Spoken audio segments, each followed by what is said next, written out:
तो प्रभु माखन चोरी के द्वारा आनंद प्रदान करते हैं। इसके पश्चात प्रभु ने मृत भक्षण लीला करी। खेलते खेलते कन्हैया ने मट्टी खा ली। ग्वाल बाल मैया से शिकायत करने के लिए गए, मैया लाला ने माटी खा ली है। तेरे लाला ने माटी खाई, यशोदा सुनो माई। मैया अपने कन्हैया के लिए छड़ी रखा, छड़ी उठाई, कन्हैया के पास आई। चौरे लाला तूने मिट्टी खाई है? नहीं मैया मैंने मिट्टी नहीं खाई। ग्वाल वालों से पूछा मिट्टी खाई है? सबने हाँ कह दिया। बलराम से पूछा, बलराम मिट्टी खाई लाला ने? बलराम जी ने भी सिर हिला दिया, हाँ मैया। कन्हैया बोले अच्छा भैया मेरी शिकायत करते हो? मैंने तो मिट्टी खाई है, मैं भी शिकायत करूं? आप तो भंगा गोला खाते हैं, बताओ ना भैया क्या? बलराम भैया सहम गए, नहीं लाला ऐसा मत करे।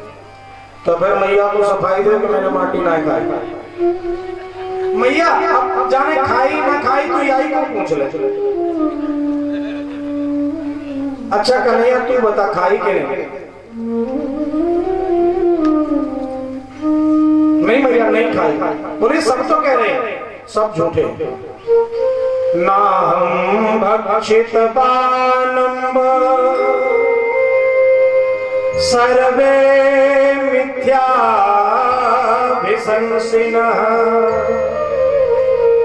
यदि सत्य गिरिस्तर्हि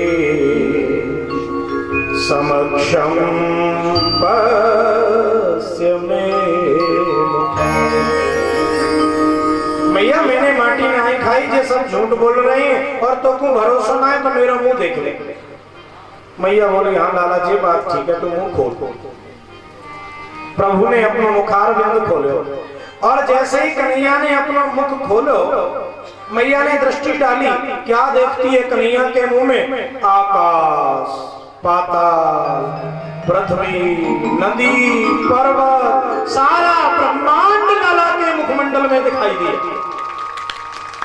मैया सोचने लगी हे भगवान ये क्या? कोई राक्षस तो नहीं घुस गया लाला के मुंह में? मैया देखती है सारा ब्रह्मांड है, उस ब्रह्मांड में अपना एक छोटा सा भारतवर्ष भी दिख रहा है, भारत में ब्रजमंडल भी दिख रहा है, ब्रजमंडल में गोकुल भी दिख रहा है और गोकुल की एक गली में मैया यशोदा छड़ी लेके अपने कन्हैया को डांट रही है। ये भी लाला के मुंह में दिखाई दे रहा है। मैया सोचने लगी मेरा लाला कोई साधारण लाला नहीं है, ये तो ईश्वर है, ईश्वरीय बुद्धि हो गई। भगवान ने अपना मुखमंडल बंद किया, माया का पर्दा डाल दिया मैया के ऊपर। मैया लाला को लेकर के घर में आई, दूध पिलाया, स्वाद दिया। सुखदेव जी कहते हैं परीक्षित एकदा गृहदासी यशोदानंद देवी कर्मांतर निरुक्ता निर्ममंथ स्वयं।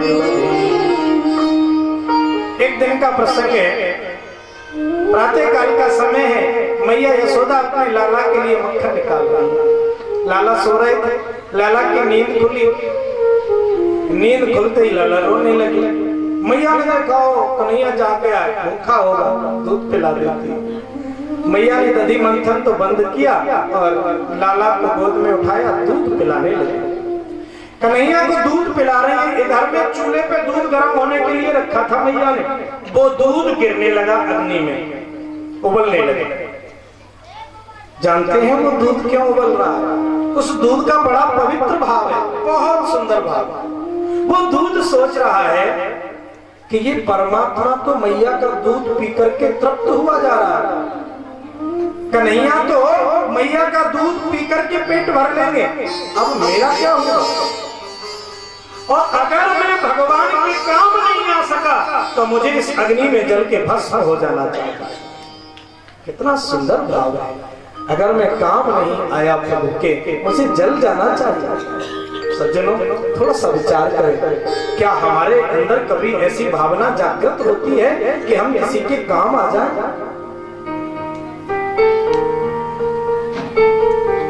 एक निवेदन करूं, हम इंसान हैं और सच्चे अर्थ में हम इंसान कब होंगे? इंसान कहते किसे हैं? कवि पथिक ने बड़ा सुंदर लिखा है, किसी के काम जो आए उसे इंसान कहते हैं। किसी के काम जो आए उसे इंसान कहते हैं। पराया अपनाए उसे इंसान कहते हैं। पराया अपनाए उसे इंसान कहते हैं। काम जो आए उसे इंसान कहते हैं। किसी के काम जो आए उसे इंसान कहते हैं। कवि पथिक ने लिखा है एक पंक्ति बहुत सुंदर जो बहुत ध्यान देने योग्य है। सच्चे अर्थ में हम इंसान कब बनते हैं? संपत्ति प्रभु देता है तो किस लिए? अकेले ही जो भाकर सदा गुजरान करते हैं। अकेले ही जो भाकर सदा गुजरान करते हैं। मरने को तो दुनिया में पशु भी पेट भरते। जो मरने को तो दुनिया में पशु भी पेट भरते हैं। अधिक जो बात कर खाए उसे इंसान कहते हैं।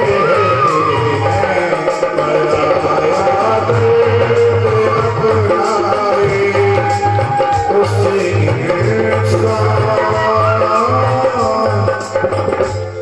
कहते हैं।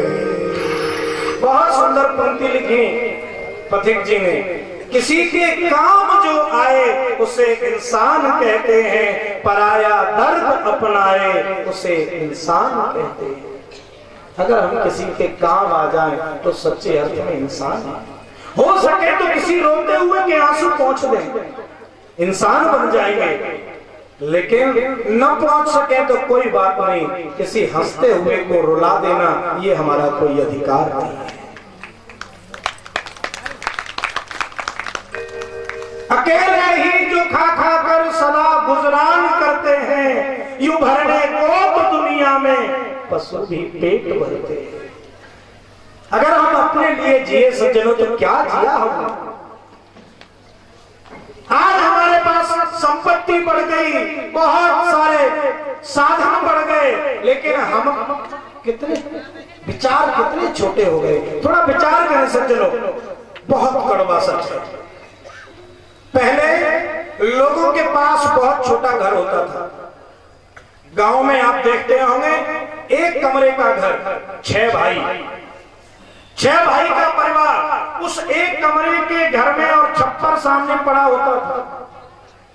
उस एक कमरे के घर में टूटे छप्पर में 6 भाइयों का परिवार बड़े प्रेम से सुखपूर्वक रह लेता था। और आज हम इतनी उन्नति कर गए, इतनी उन्नति कर गए कि भाई 6 हैं तो मकान 7 है। लेकिन देखिए विडंबना कैसी, 6 भाई होने पर 7 मकान होने पर उस मकान में कहीं भी रहने के लिए माँ बाप को जगह नहीं होती। ये तरक्की करी हमने। धन तो बहुत बढ़ गया लेकिन विचार बहुत नीचे गिर गए। आप विचार कीजिए, हमारे भारत जैसे राष्ट्र में वृद्धाश्रम बनने की क्या आवश्यकता थी? जहां कहा जाता हो मातृ देवो भव, पितृ देवो भव, आचार्य देवो भव, जहां देवता के रूप में माता पिता की पूजा की जाती हो, उस देश में वृद्धाश्रम की आवश्यकता क्यों पड़ी? धन्यवाद के पात्र हैं वो लोग जो आज वृद्धाश्रम चला रहे हैं। धिक्कार है ऐसी संतान के लिए कि संपत्तिवान, सामर्थ्यवान सब कुछ हुआ, जिस माँ बाप ने न जाने क्या क्या करके हमको बड़ा किया, पालन किया, पोषण किया, किसी लायक बनाया, अपने खून की एक एक बूंद करके पसीना बहा बहा के हमारे लिए हमें बड़ा कर दिया, और आज उस माँ बाप के लिए घर में जगह नहीं।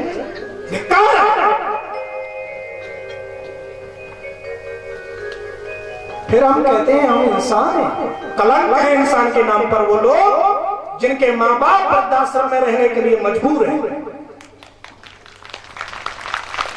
आप देखिए उनके हृदय की पीड़ा उन माँ बाप के जिनको जाकर के वृद्धाश्रम में रहना पड़ता है। खून के आंसू रोते हैं वो लोग। भोजन जरूर करते हैं लेकिन वो भोजन उनको सुख नहीं देता। जिस संतान के लिए हमने दिन रात एक कर दिया, आज वो संतान देख रेख तक नहीं आती। सज्जनों, बहुत बहुत सोचने का विषय है,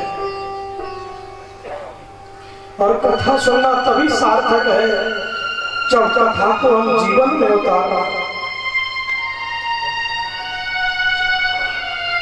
आज हम ऐसी तरक्की कर गए कि हमारे माँ बाप वृद्धाश्रम में रहने को मजबूर हो जाए। अरे जो माँ बाप की सेवा नहीं कर पाए वो क्या करेगा? जनता की सेवा क्या करेगा? राष्ट्र की सेवा क्या करेगा? गौ की सेवा क्या करेगा? धर्म की सेवा।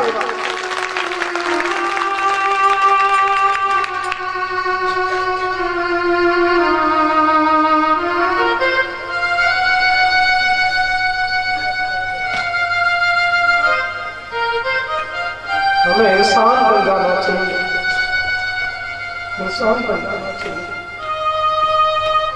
हो सके तो किसी रोते हुए के आंसू पोंछो। ईश्वर ने अगर हमें तन दिया हो, हम तन से किसी की सहायता कर दें।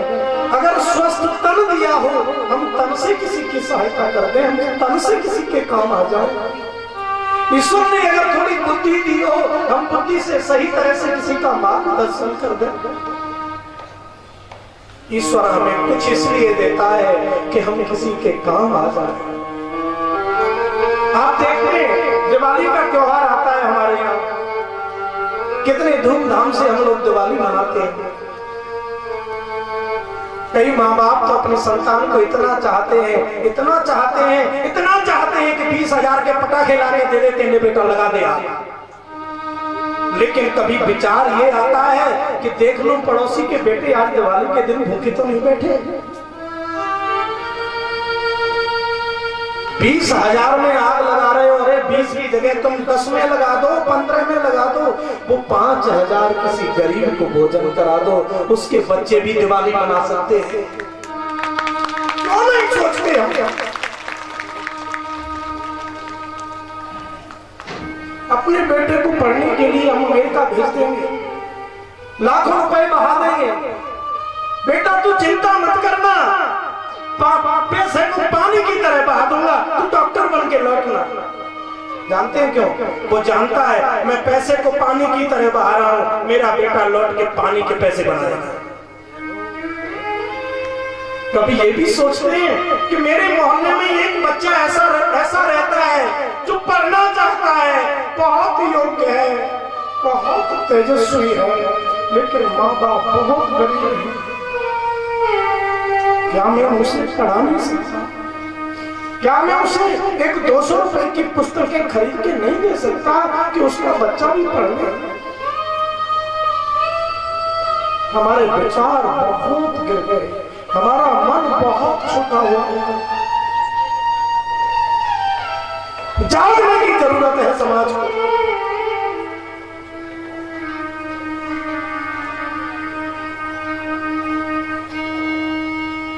ठीक है, अपने बेटे को अमेरिका में पढ़ाओ, लंदन में पढ़ाओ, कोई बात नहीं, लेकिन किसी गरीब का बच्चा अगर पढ़ना चाहता है और वो पुस्तक नहीं खरीद पा रहा तो 100-200 रुपए की पुस्तक आप उसे दिला सकते हैं। अरे आज 100-200 की वैल्यू क्या रह गई है। लोग वो जाने कौन से जहर चल रहे हैं, वो पुड़िया आती है ना, 100 रुपए के लोग खा के थूक देते हैं। आपके उस 100 रुपए से किसी का जीवन बन सकता है। क्यों नहीं मन में ऐसी भावना जागनी चाहिए। अगर हम वास्तव में इंसान हैं तो, नहीं तो इंसान के रूप में कुछ और ही घूम रहे हैं।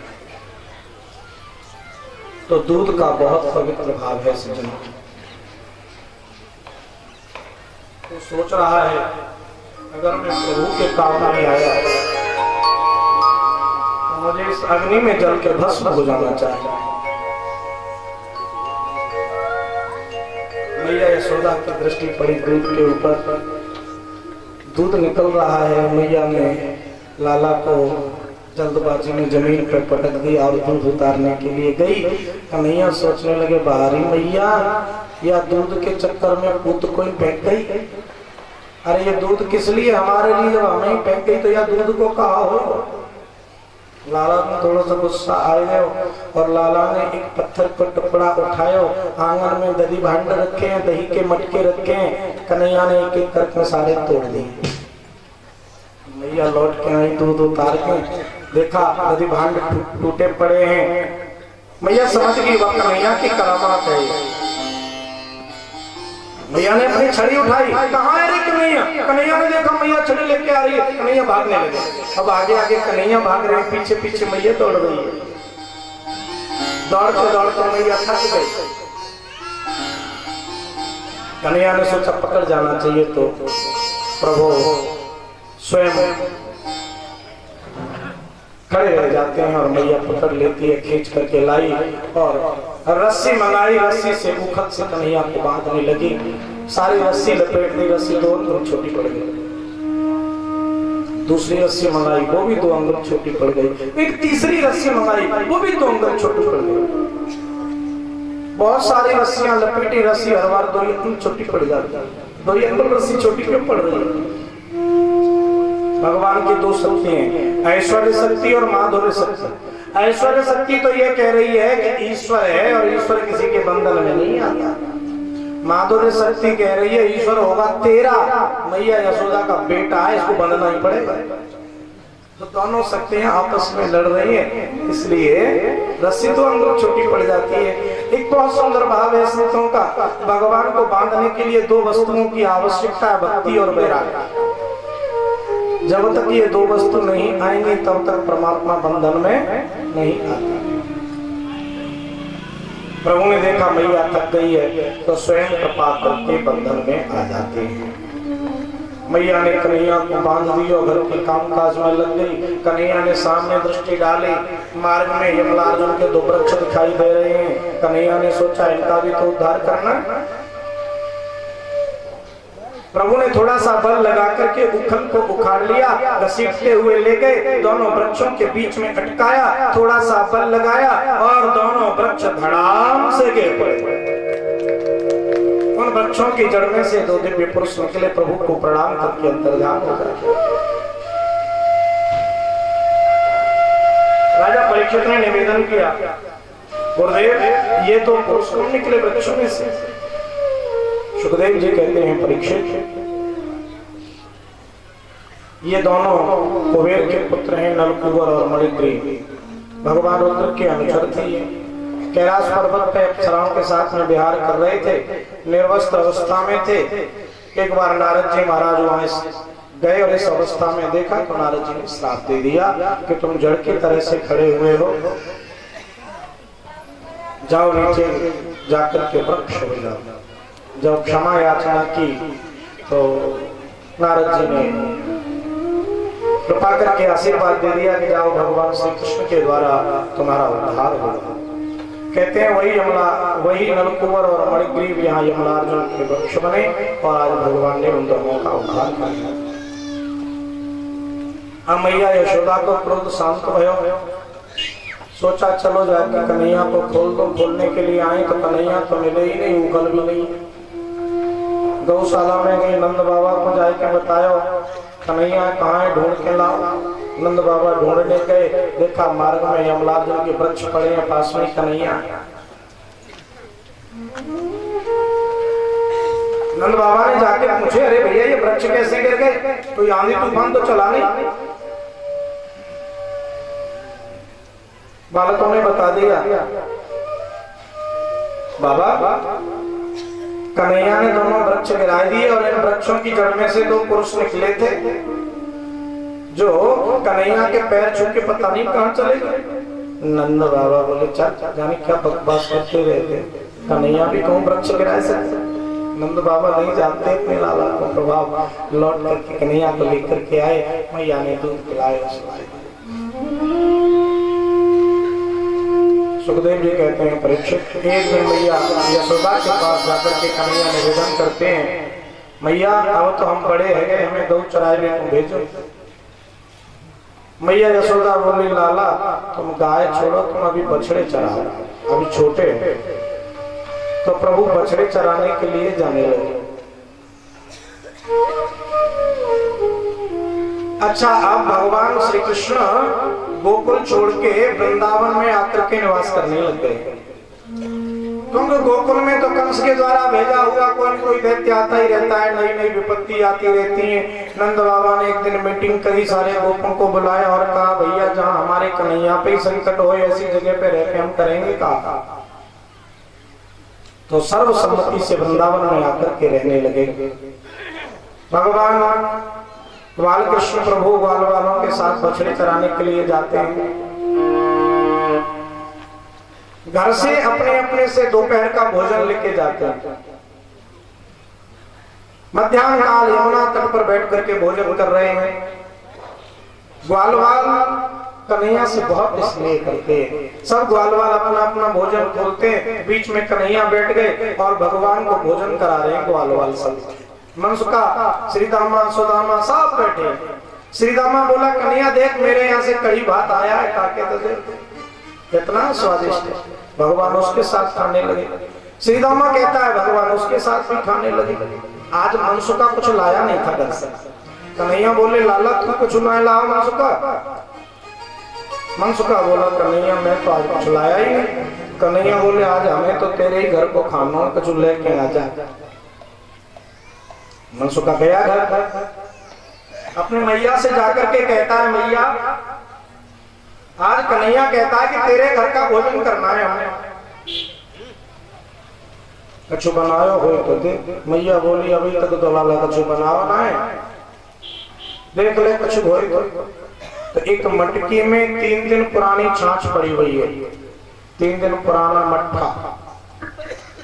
मैया बोली, आई क्यों ले जाते। मनसुका भाई मटकी लेकर के चल दियो, यमुना तट के समीप पहुंचो। सोचने लगो ये 3 दिन पुरानी छाछ कन्हैया पीवे, कहीं स्वास्थ्य ना बिगड़ जाए।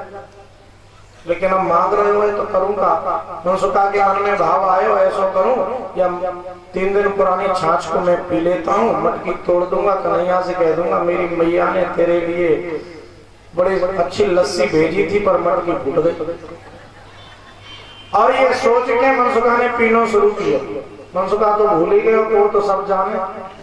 जैसे ही मनसुका ने वो छाछ पीना आरंभ किया, कन्हैया दौड़ पड़े वहीं से, अरे मनसुका ठहर ठहर, सारी मत पी जाना, मैं भी जा रहा हूँ, मैं भी जा रहा हूँ। मनसुका ने देखो ये तो जल्दी दौड़ ला। अब मनसुका ने जल्दी जल्दी पीना शुरू किया। अब इस जल्दबाजी में आधी छाछ मनसुका के मुंह में जा रही है और आधी नीचे गिर रही है। कन्हैया दौड़े दौड़े आए और जो छाछ मनसुका के मुंह से नीचे गिर रही थी, दोनों हाथ लगा करके मेरे प्रभु उसको पीना शुरू कर देते। दयालु शरणम भजे। लोग 56 भोग लगाते हैं, प्रभु स्वीकार नहीं करते, लेकिन 3 दिन पुरानी छाछ जो मनसुका के मुंह से नीचे गिर रही है, प्रभु दोनों हाथों से पीना आरंभ कर दिए। ये दृश्य ब्रह्मा जी ने देखा। ब्रह्मा जी को मोह हो गया, हे भगवान ये कैसा परमात्मा। हम तो सोच रहे थे भगवान है, भगवान कोई ऐसा काम करे। किस ग्वाला के मुंह से गिरती हुई छाछ को पिए? इसकी तो परीक्षा होनी चाहिए। और ब्रह्मा जी आज परमात्मा की परीक्षा लेने के लिए आए। देखिए आज उल्टी गंगा बह रही है। आज तक तो ऐसा होता था कि अध्यापक विद्यार्थी की परीक्षा लेता है, लेकिन आज विद्यार्थी अध्यापक की परीक्षा लेने जा रहा है। ब्रह्मा जी आए और बछड़ों का हरण करके ब्रह्मलोक में ले गए। इधर ग्वाल वालों के साथ बैठ करके भगवान आके भोजन करने लगे मनसुखा के साथ। मनसुखा बोलो कन्हैया बछड़े कहीं दूर चले गए, हम ढूंढ के लाए। कन्हैया बोले तुम बैठो, अब इतनी दूर चले गए तुम नहीं ला सकोगे, हम जा रहे हैं। हाथ में दही भात का ग्रास लेकर के प्रभु बछड़ों को ढूंढने के लिए वन में जाते हैं। ब्रह्मा ने देखा कि परमात्मा बछड़ों को ढूंढ रहा है। ब्रह्मा जी आए, ग्वालों का हरण करके भी ले गए। अब भगवान को बछड़े तो मिले नहीं, ग्वाल वाल और चले गए। अब प्रभु ने सोचा क्या करें।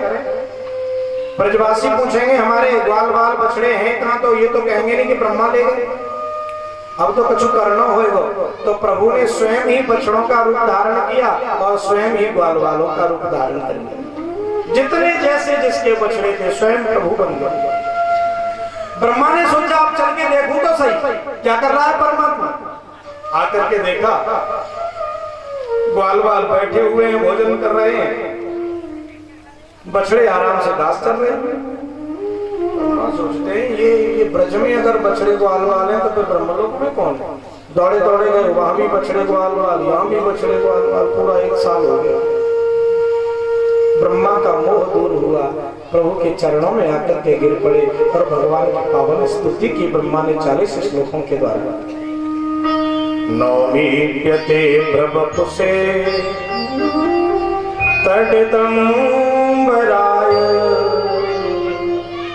गुंजावतन सपरिपेक्षल सन्मुखाय वन्यासजे कवलवेत्र विशाल वेणु लक्ष्मश्रिये मृदुपदे पशुपान हे प्रभु, संसार में स्तुति करने योग्य तो एकमात्र आप हैं। आप माया के अधिपति हैं और आप माया के अधिपति के ऊपर मैंने अपनी माया का प्रयोग करके आपका महान अपराध किया है, आप मुझे क्षमा करें। बड़ी सुंदर स्तुति 40 श्लोकों में ब्रह्मा जी ने गाई। या ब्रह्मा जी 3 सूत्र देते हैं, बहुत सुंदर। तत्तेनुकंपां सुसमीक्षमाणो भुञ्जान एवाकृतं विपाकम् रद्वात् वपुर्भिर्विदधन् नमस्ते जीवेतयो मुक्तिपदे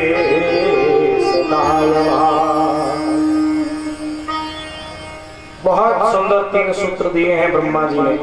तत्तेनुकंपां सुसमीक्षमाणो, हर परिस्थिति में प्रभु की कृपा का अनुभव करना चाहिए, जो भी परिस्थिति हो। एक और निवेदन करूं, जीवन में परिस्थिति कैसी भी आ जाए, हमारी मनस्थिति ठीक रहनी चाहिए। अगर मनस्थिति ठीक रहेगी, परिस्थिति आपका कुछ बिगाड़ नहीं सकती। समस्या तब आती है जब जब हमारी मनस्थिति बिगड़ जाती है। तो जो भी परिस्थिति हो, हमारी मनस्थिति ठीक रहना चाहिए। हमें समझना चाहिए प्रभु की बहुत कृपा है। हर परिस्थिति में प्रभु की कृपा का अनुभव करें।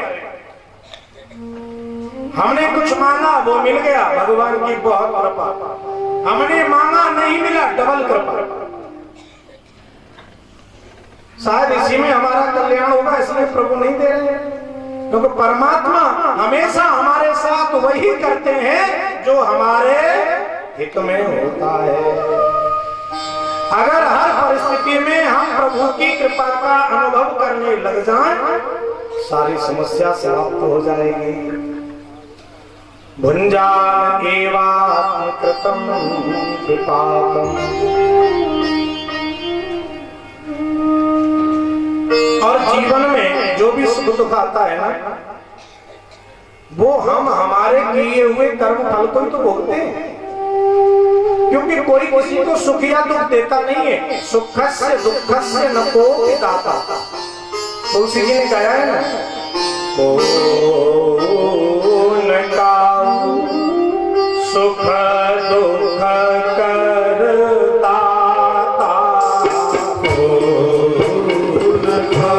सुख दुख करता,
समझ करके बोले। सुख आए भगवान की कृपा, दुख आए भगवान की कृपा। दुख आए तो हमें समझना चाहिए हम अपने संचित कर्म को भोग रहे हैं और भोग के उसे समाप्त कर रहे हैं। इसलिए जो विद्वान होते हैं वो अपने संचित कर्म को बड़े खुशी से भोग लेना चाहते हैं, दुख को भी बड़े खुशी से भोगते हैं। देखिए बहुत सीधी सीधी बात, अगर हम सुख भोग रहे हैं, मानो हमारा पुण्य फल है वो धीरे धीरे समाप्त हो रहा है। हमारे जो कर्म जमा है ना वही तो हम भोग रहे हैं। संचित प्रारब्ध और क्रियमान, तो हम अपने संचित को भोग रहे हैं। अब बैंक में जमा राशि हो, उसको रोज निकालते जाओ निकालते जाओ निकालते जाओ निकालते जाओ। एक दिन मैनेजर कहेगा अब बैलेंस शून्य है, अब आपका चेक पास नहीं होगा। तो सुख आए तो हमें सत्कर्म करते रहना चाहिए जिससे हमारा बैंक बैलेंस जीरो ना हो जाए। ऐसे ही दुख आए तो कहते हैं पाप कर्म के प्रभाव से हमें दुख भोगने के लिए मिलता है। तो उस दुख में हाय दैयारी दैया मैयारी मैया करके रोना नहीं चाहिए, खुश होना चाहिए कि हमारा जो संचित कर्म है वो धीरे धीरे भस्म हो रहा है और एक दिन ये समाप्त हो जाएगा। फिर क्या आनंद ही आनंद, मौज करेंगे। भुंजान एवात्मकृतं विपाकम्। इसलिए बड़े खुशी से लोग जो विद्वान है वो अपने दुख को भोग लेते हैं। तीसरी बात, हृदबाग बपुर वेदधन नमस्ते। हृदबाग बपुर भेद, हम मन वचन कर्म से जो करते हैं, यद करोसि यदुष्णासि यज्जुहोसि ददासि यत् तपस्यसि कौन्तेय तत्कुरुष्व मदर्पणम्। जो भी हम करते हैं सब प्रभु को समर्पित करते चले और मन वचन कर्म से एक रहे। देखिए आज क्या देखा जाता है समाज में, आदमी मन से कुछ और सोचता है, वचन कुछ और बोलता है, कर्म कुछ और ही करता है।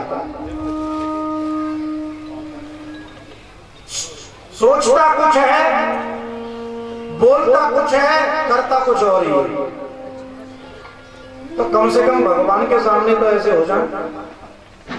लोग भगवान के सामने भी चतुराई करते हैं। एक बार क्या हुआ, एक सज्जन भगवान के मंदिर में गए, भगवान के दर्शन कर रहे हैं और प्रार्थना कर रहे हैं, मौसम दीनन दीन तुम समान रघुबीर, अस विचार रघुवंश मनि हरहु विषम भवबीर। प्रभु मैं बहुत दीन हूँ, बहुत गरीब हूँ, बहुत दुखी हूँ। अब जो प्रार्थना कर रहा है थोड़ा लंबा चौड़ा अच्छा खासा आदमी है, हष्ट-पुष्ट। उसके पीछे 2-3 लोग और खड़े हैं। तो उसके पीछे जो व्यक्ति खड़ा था ना, उसने अब बहुत देर से वो दर्शन करके जाना चाहता है, बेचारा खड़ा है पीछे। अब सामने वाला बहुत बड़ा है तो भगवान के दर्शन उसको नहीं हो रहे हैं। तो पीछे वाले ने धीरे से हाथ लगाया, भाई साहब प्रार्थना थोड़ा यहाँ से कर लो, मैं मत्था टेकूं और जाऊं। जैसे उसने इतनी बात की, तेरी इतनी हिम्मत, तू जानता नहीं मैं कौन हूँ? हाथ जोड़ के बोला, मुझे पता है आप दीन हैं, आप दुखी हैं, आप गरीब हैं, आप परेशान। क्या बकवास कर रहा है? मैं तुझे दीनहीन गरीब दिखता हूँ? पता नहीं मेरी कितनी फैक्ट्रियां चल रही हैं। बोला महाराज मैं थोड़ा ही कह रहा हूँ, आप ही अभी अभी भगवान से ऐसे कह रहे थे, मैं तो आपकी बात आपको बता रहा हूँ, आप ही तो कह रहे थे। मतलब ये कि आदमी भगवान के सामने जाकर के भी सही सही बात नहीं करना चाहता। अरे कम से कम भगवान के सामने जितनी देर खड़े होके प्रार्थना कर रहे हो, मैं दीन हूं, मैं गरीब हूं, उतनी देर के लिए तो दीन भाव अपने अंदर ले आओ। लेकिन बाहर कलियुगी आदमी अपने यहाँ एक कहावत है ना कि सांप भी बिल में सीधा जाता है, और एक कलियुगी आदमी बिल में भी टेढ़ा चलना चाहता है। हाँ, भगवान से कह कुछ और रहा है और भगवान के सामने दिखा कुछ और रहा। तो यहाँ ब्रह्मा जी कह रहे हैं मन वचन कर्म से प्रभु के सामने से तो कम से कम सीधे हो जाओ, और जो भी हम मन वचन कर्म से करें वो सब प्रभु को अर्पित कर दें। और जो ऐसा करता है यो मुक्ति पदे सदाय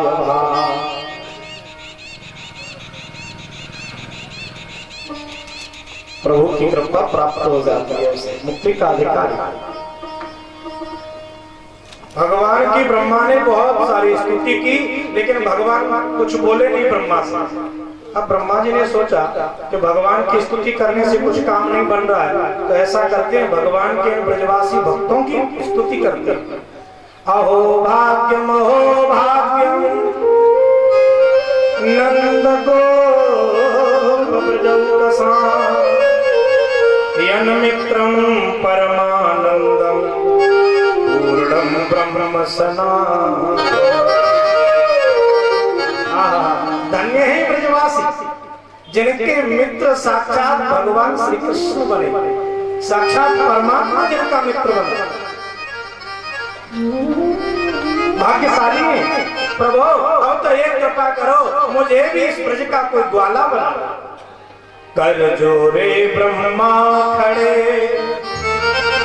सुनहु नंद जुकेला, देहु ब्रह्म पद और हम करो ब्रजद्वार, हम करो ब्रजद्वार, हम करो ब्रजद्वार। ब्रह्मा जी बोले प्रभु ऐसा करो, अब ब्रह्मा तो किसी और को बना दो, मुझे तो ब्रज का ग्वाला बना दो। फिर भी भगवान कुछ नहीं बोले, तो ब्रह्मा जी ने जल्दबाजी में कन्हैया की 3 परिक्रमा लगाई और भाग ली। क्योंकि ब्रह्मा ने सोचा 40 श्लोकों में स्तुति करी पर एक भी शब्द बोले नहीं, इसका मतलब अभी भी नाराज है।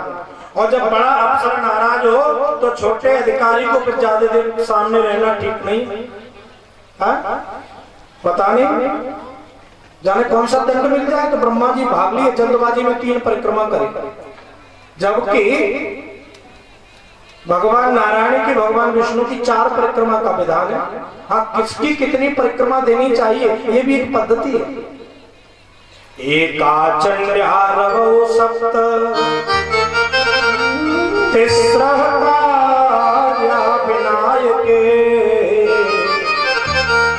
हरे चतस्र कर्तव्या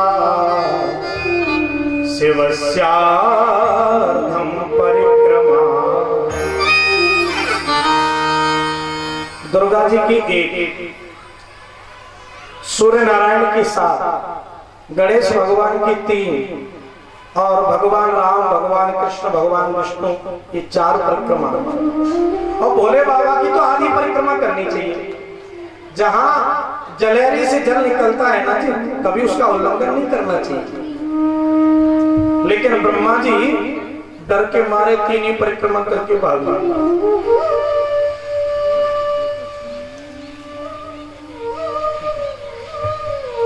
सुखदेव जी कहते हैं, परीक्षित, बछड़े ग्वाल वाल ला करके प्रभु को दिए। अपने स्वरूप से भगवान ने जो प्रकट किए थे अपने स्वरूप में ही अंतर्हित कर लिए।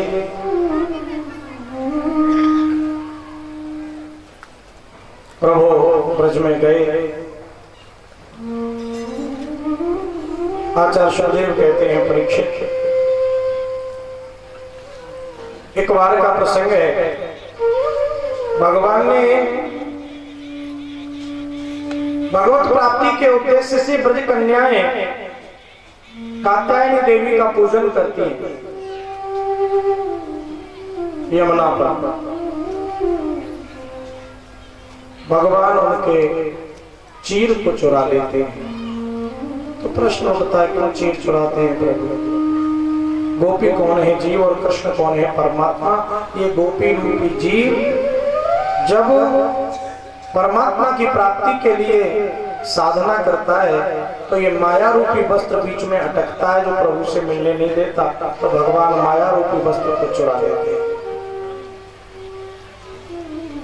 भगवान ने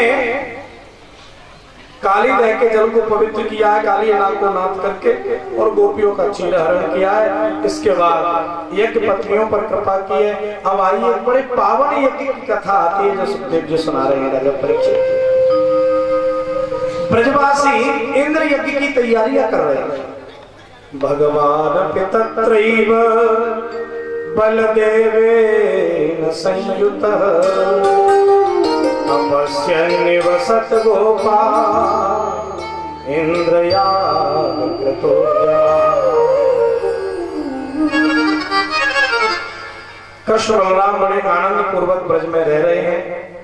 देखा आज ब्रज में घर घर में कढ़ाई खटक रही है, पकवान बनाए जा रहे हैं। कृष्ण बलराम खेलते हुए आए, अपने भवन में प्रवेश किया। मैया यशोदा रसोई घर में पकौड़े बना रही थी। कृष्ण बलराम दोनों रसोई में प्रवेश करने लगे। जैसे ही रसोई घर में गए, मैया बोली, लाला दूर दूर दूर अंदर मत आइयो। भगवान बोले, क्यों? अरे तू नहाया नहीं, धोया नहीं, जाने कहां कहां घूम के आ रहा है, सीधा रसोई घर में घुस गए। अरे रसोई में तो पवित्र अवस्था में ही जाना चाहिए। हमारी माताएं ना रसोई घर के प्रति बड़ी सावधान रहती हैं। हाँ, बहुत शुद्धता पूर्वक भोजन बनाती, बिना स्नान किए तो भोजन बनाती नहीं, बनाना भी नहीं चाहिए। वो अलग बात है, अब सर्दी आ गई है तो कुछ माताएं सोचती हैं अब देख लेंगे अगले रविवार को जब धूप निकलेगी। आप लोग तो नित्य स्नान करने वाले ब्रह्म मुहूर्त में करना ही चाहिए, अच्छी बात। आज साक्षात परमात्मा को रसोई घर में मैया यशोदा ने नहीं आने दिया, स्नान नहीं किया तूने। अच्छा मैया हम भी नहीं आ रहे, चले पकौड़ा फेंक, भूख लगी है। भगवान ने जब पकौड़ा मांगा, मैया बोली, मैया लाला पकौड़ा नहीं मिलेगा। फिर क्या होगा, ये क्यों बना रही है? लाला इससे तो पहले जय जय होगी। अरे मैया तू जय जय करती रही है, एक पकौड़ा दे। मैया ने छड़ी उठाई, जाता है कि नहीं? तो ये जय जय होती क्या है तू बता। मैया बोली, लाला देख मैं बहुत व्यस्त हूँ अपने रसोई के कार्य में, तू अपने बाबा के पास जा, वहां से पूछ ले। नंद बाबा के पास गए भगवान और जाकर के नंद बाबा से निवेदन करते हैं, बाबा मैया पकौड़े बना रही है, एक भी देती नहीं है, क्या कह रही है? कहती है जय जय होगी। नंद बाबा बोले, हाँ लाला जय जय तो होगी। बाबा आपको कह रहे हैं जय जय होगी, मैया वो कह रही है जय जय। ही जय जय होती क्या? कथ्यताम में पिता कोयम संभ्रमो उपागत किं फलं कस्य चोतेस्य केन वा साधते मखः। बाबा, ये कौन है देवता जिसकी आप पूजा करते हैं? किम फलम, पूजा के करने से फल क्या मिलता है, उद्देश्य क्या है उस पूजा का? तो नंद बाबा बताते हैं, लाला, पर्जन्यो भगवान इंद्रो मेघास्तात्ममूर्तयः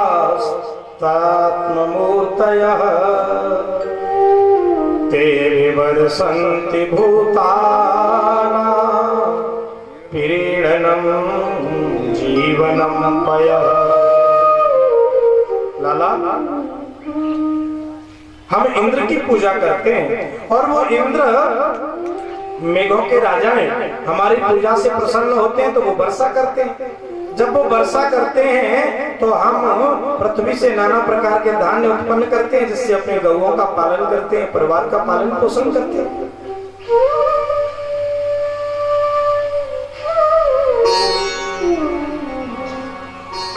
भगवान बोले, बाबा एक बात बताओ, अगर हम पूजा नहीं करेंगे तो इंद्र वर्षा नहीं करेंगे? नंद बाबा बोले, लाला ऐसा हो सके तो कहाँ है? अच्छा बाबा एक बात बताओ, आधे ब्रजवासी पूजा कर ले और आधे नहीं करें तो क्या इंद्र ऐसा करेगा? जिन्होंने पूजा की उनके खेतों में बारिश हो और जिन्होंने नहीं करी उनके में नहीं हो। नंद बाबा बोले, लाला तू है तो बहुत छोटों पर बात बहुत बड़ी नहीं करेगा। तू कहना क्या चाहता है, सीधे सीधे बता। भगवान बोले, बाबा मैं कहना ये चाहता हूँ कि कर्मणा जायते जंतु कर्मणैव विलीयते सुखं दुःखं भयं क्षेमं कर्मणैव विपद्यते।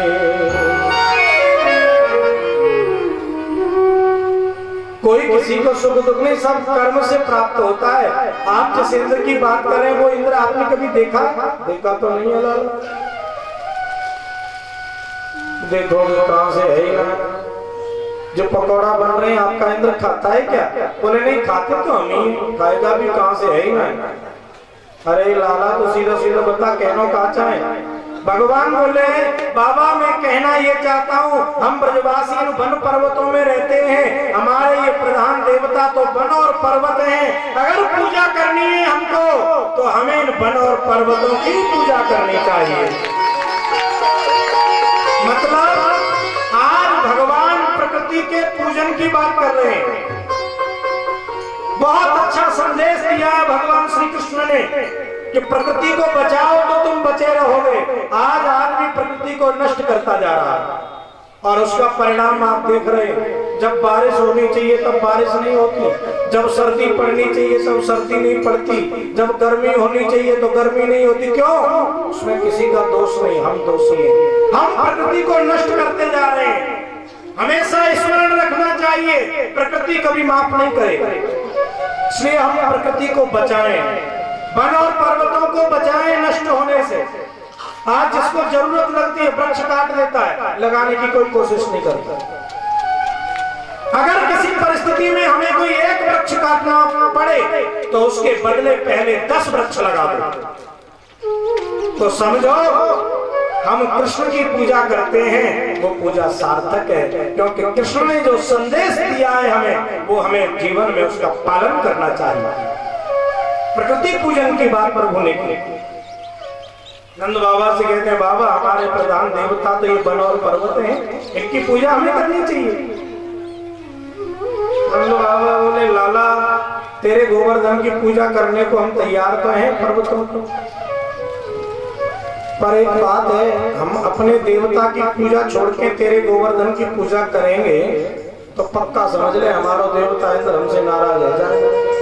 अगर हमारा देवता हमसे नाराज होगा तो तेरे देवता को हमारी रक्षा करनी पड़ेगी। भगवान बोले, ये शर्त तो स्वीकार है, दूसरी भी बताओ। दूसरी शर्त लाला ये है, तेरे गोवर्धन को प्रकट है कि हमें दर्शन देना पड़ेगा, ये भी स्वीकार है। तीसरी बात ये है लाला, हमें गरीब ब्रजवासी जो भी रूखो सुखो लेके जाए, तेरे गोवर्धन नाथ को, तेरे वहां गिरिराज को भोग लगाना पड़ेगा। भगवान बोलो ये भी स्वीकार है। और बताओ, बस लाला फिर तो हम पूजा को तैयार है, अब तू बता कैसे होएगी पूजा, कहाँ सामग्री चाहिए। भगवान बोले मेरे गिरिराज के पूजन के लिए तो 56 भोग बनाए जाएंगे, तब गोवर्धन की पूजा होगी।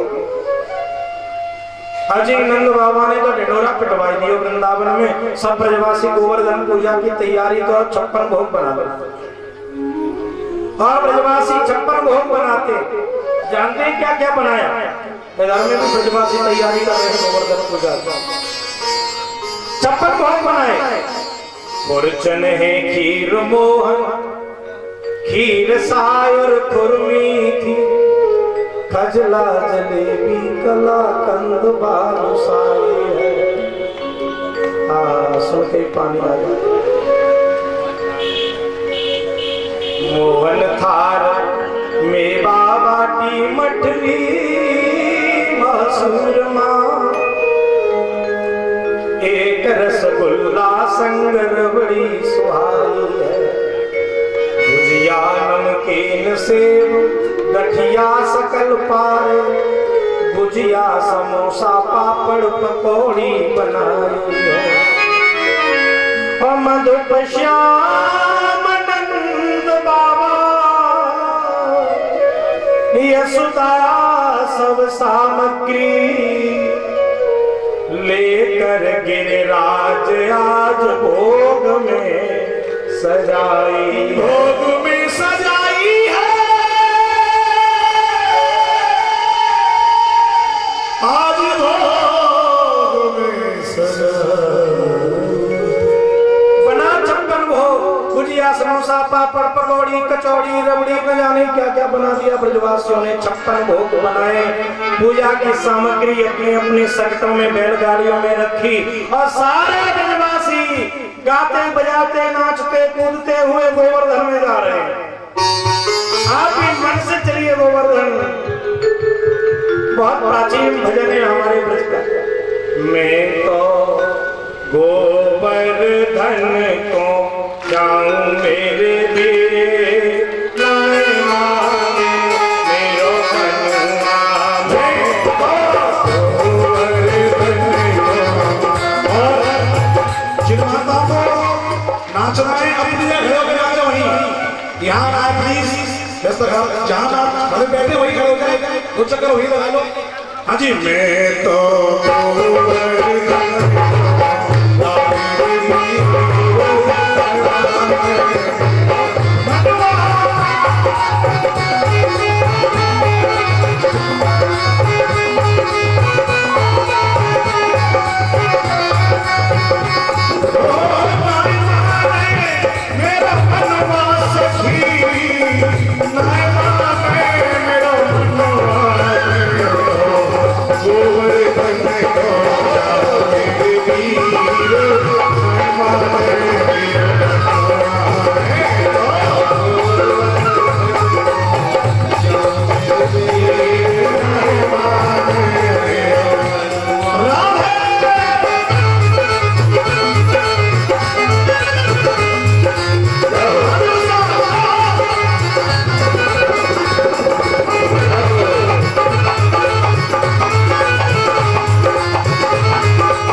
चीर चुराते हैं प्रभु।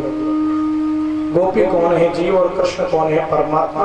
ये गोपी रूपी जीव जब परमात्मा की प्राप्ति के लिए साधना करता है तो ये माया रूपी वस्त्र बीच में अटकता है जो प्रभु से मिलने नहीं देता, तो भगवान माया रूपी वस्त्र को चुरा लेते हैं। भगवान ने काली दह के जल को पवित्र किया है, काली नाग को नाथ करके, और गोपियों का चीरहरण किया है। इसके बाद यज्ञ पत्नियों पर कृपा की है। अब आइए बड़े पावन यज्ञ की कथा आती है जो सुखदेव जी सुना रहे हैं। राजा परीक्षित ब्रजवासी इंद्र यज्ञ की तैयारियां कर रहे हैं। भगवान पितत्रैव बलदेवेन संयुतः अपश्यन्निवसत् गोपाः इंद्रयागकृतो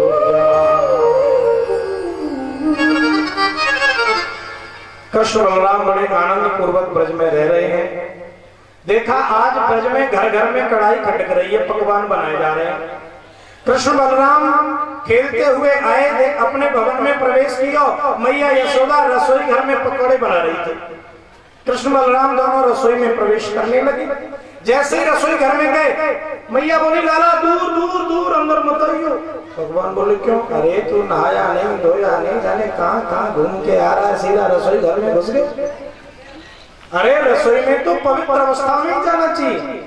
हमारी माताएं ना रसोई घर के प्रति बड़ी सावधान रहती हैं। हाँ, बहुत शुद्धता पूर्वक भोजन बनाती, बिना स्नान किए तो भोजन बनाती नहीं, बनाना भी नहीं चाहिए।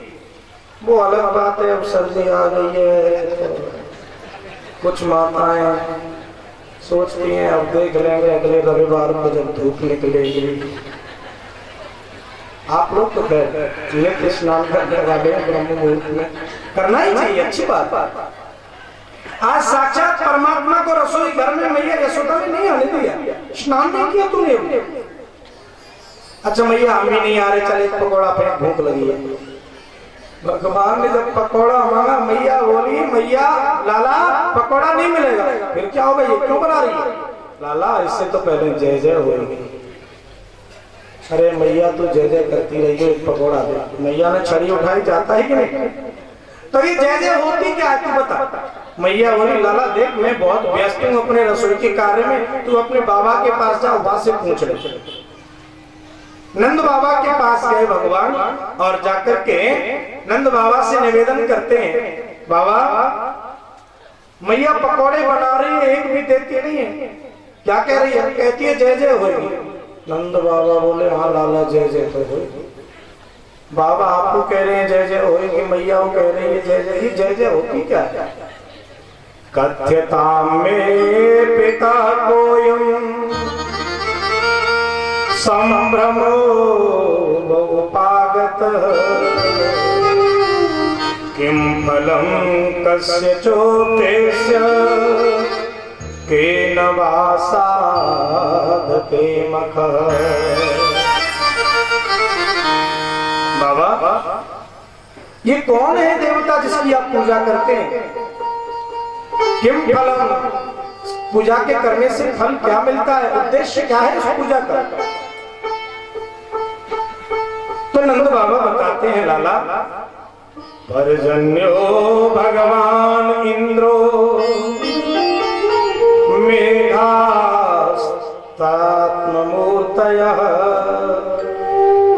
तेरे वर्षन्ति भूतानां पीडनं जीवनं पयः। लाला हम इंद्र की पूजा करते हैं और वो इंद्र मेघों के राजा हैं, हमारी पूजा से प्रसन्न होते हैं तो वो वर्षा करते हैं। जब वो वर्षा करते हैं तो हम पृथ्वी से नाना प्रकार के धान्य उत्पन्न करते हैं, जिससे अपने गौओं का पालन करते हैं, परिवार का पालन पोषण करते हैं।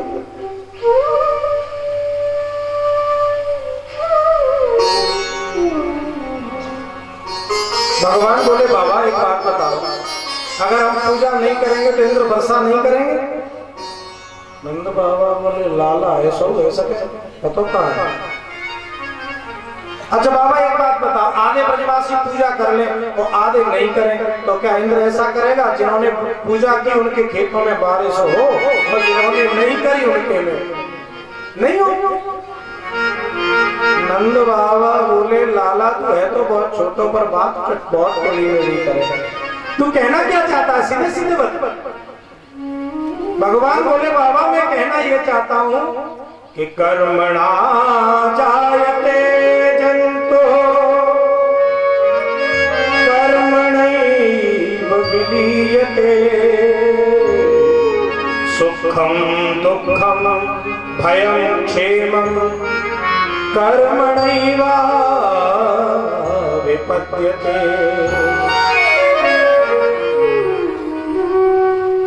कोई किसी को सुख दुख नहीं, सब कर्म से प्राप्त होता है। आप जिस इंद्र की बात कर रहे हैं वो इंद्र आपने कभी देखा? देखा तो नहीं है लाला, देखोगे कहां से है ही ना। जो पकौड़ा बन रहे हैं आपका इंद्र खाता है क्या? बोले नहीं खाते तो हम ही, खाएगा भी कहां से है ही ना। अरे लाला तो सीधा सीधा बता कहना कहा चाहे। भगवान बोले बाबा मैं कहना ये चाहता हूँ हम ब्रजवासी वन पर्वतों में रहते हैं, हमारे ये प्रधान देवता तो वन और पर्वत हैं। अगर पूजा करनी है हमको तो हमें इन वन और पर्वतों की पूजा करनी चाहिए। मतलब आज भगवान प्रकृति के पूजन की बात कर रहे हैं।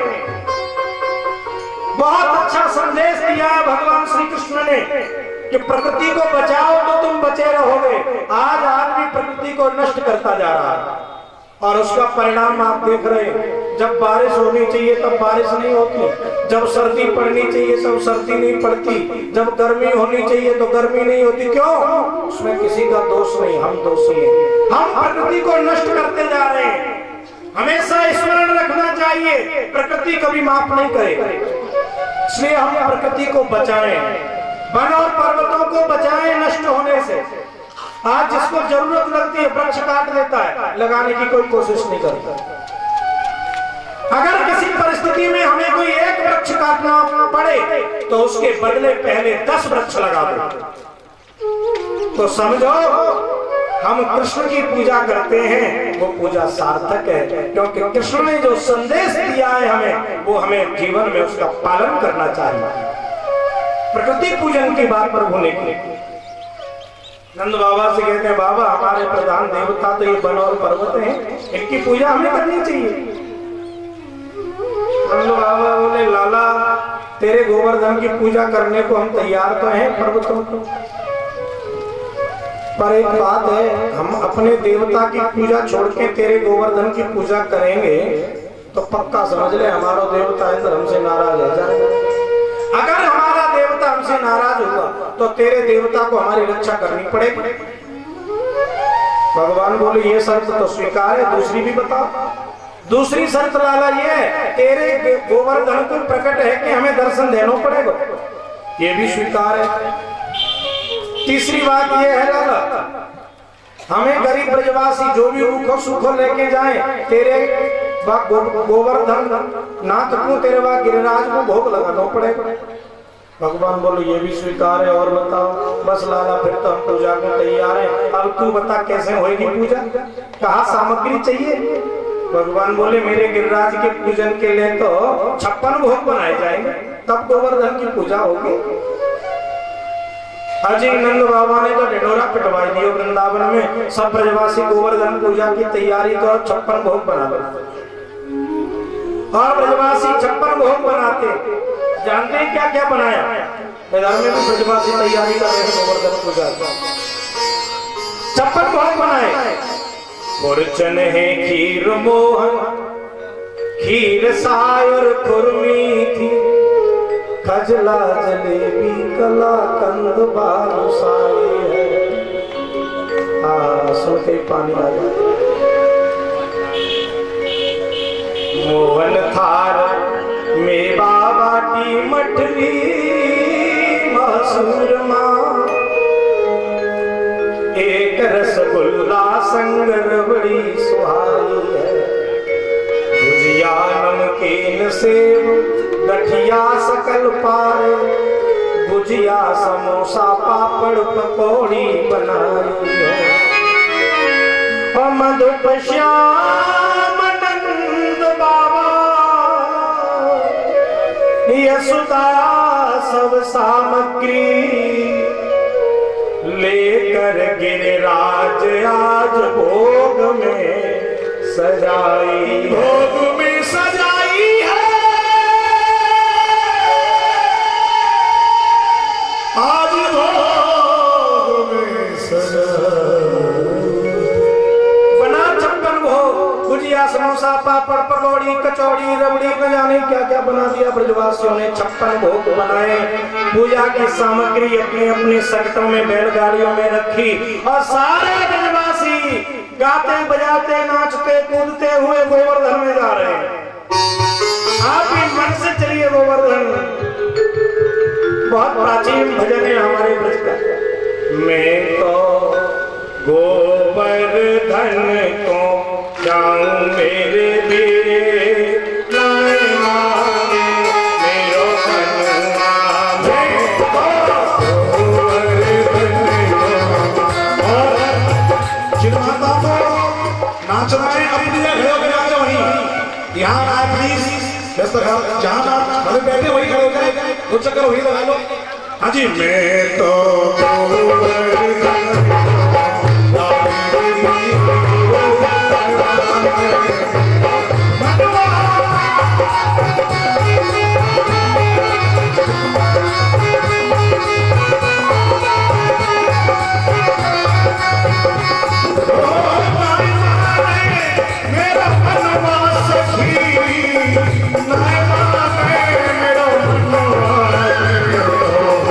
over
गोवर्धन के ऊपर जाके बैठ गए और ब्रजवासियों को कहते हैं, देखो ब्रजवासियों, मैं गिरिराज हूँ।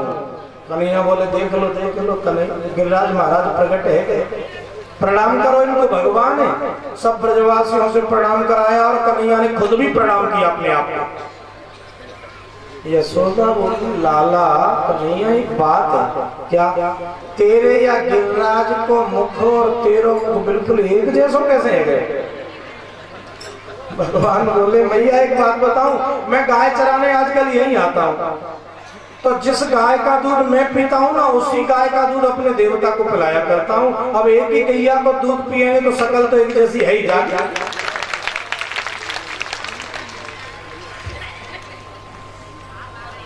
ब्रजवासी भगवान को भोग लगाते हैं। गिरिराज महाराज सबके थालों में से जीमते जा रहे हैं, 56 भोग पा रहे हैं। बोले, बाबा को पता चलो कि कन्हैया गिरिराज पूजन करा रहे हैं। बोले, समाययौ श्री गिरिराज मंगलम। बोले, बाबा आगे नंदी पे सवार हो तो अब सब ब्रजवासी 56 भोग खिला रहे हैं। बोले, बाबा सोचे हम क्या खिलावे, हम तो 56 भोग लेके ही ना आए।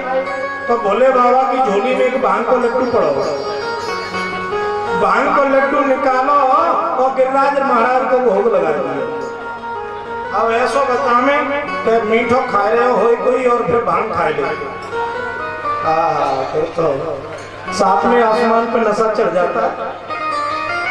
अब कन्हैया सबके थालों में से जीमते जा रहे, जीमते जा रहे। मनसुखा बोलो, कन्हैया देख, तेरो गिरिराज महाराज बहुत दिनों को भुक्खड़ मालूम पड़े।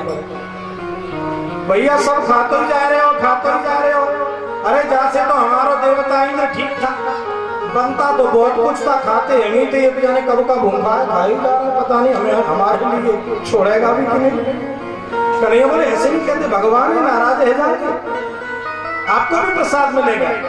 सबके थालों में से भोग लगा रहे हैं, सबको छोड़ते भी जा रहे हैं। भोग लगाया ब्रजवासियों ने, फिर परिक्रमा की। आपको पता है गिरिराज की परिक्रमा से सारे संकट दूर हो जाते हैं, और जो कन्हैया जो गिरिराज की परिक्रमा करता है, कन्हैया की कृपा प्राप्त कर लेता है, सारे संकट उसके दूर हो जाते हैं। तेरो सब संकट मिट जाए, तू पूजा करे गोवर्धन की, तेरो सब संकट मिट जाए, मिट जाए, पूजा करे गोवर्धन की, पूजा करे गोवर्धन की, करे कर मांगे मेरे गिरधर की, पूजा करे गोवर्धन की, करे कर मांगे मेरे गोवर्धन की। लाला ले जा, ले जा, पूजा करे गोवर्धन